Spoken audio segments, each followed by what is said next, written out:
Listen well, child of dust, there is a boy chosen by God, yet even the men of power could not see him, while his brothers stood proud. The oil waited quietly, and the winds whispered that greatness often begins in fear and shadow. David was not found among the mighty, the tall, or the proud. He was in the fields, tending his father's sheep, counting the scars the hills had left on his hands. The sun burned his back.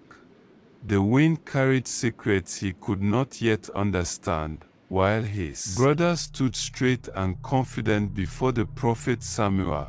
David was invisible to men, unnoticed by those who measure worth by strength and noise. Yet God's eyes were on him. One by one, his brothers approached the prophet. Each man strong, tall, and bold, each man rejected. Samuel's face grew tense. God whispered in the silence, "Not this one." From the far hills, Jesse called David. The youngest son came forward, dust clinging to his feet, eyes wide and weary. Samuel poured oil over David's head, warm, golden, heavy with promise. The smell of the oil mixed with the dust of the hills. The shepherd boy's heart raced, for he did not know what this meant. No crown appeared, no trumpet announced his calling. The boy returned to his sheep. The bush became his sanctuary.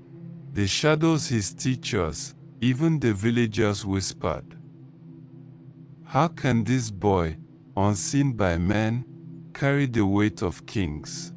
It was unsettling to think that greatness could hide in the quietest place. David learned to move silently among the flocks, to listen to the wind, to read the signs in the hills and stones. Every gust of wind, every rustle of leaves, felt like a warning or a message. The elders say, "Not every calling is loud, not every destiny is visible." David felt the tension of being chosen yet alone, invisible to men, haunted by uncertainty, yet marked by God's hand. He began to understand that oil on the head did not protect him from danger, jealousy, or doubt.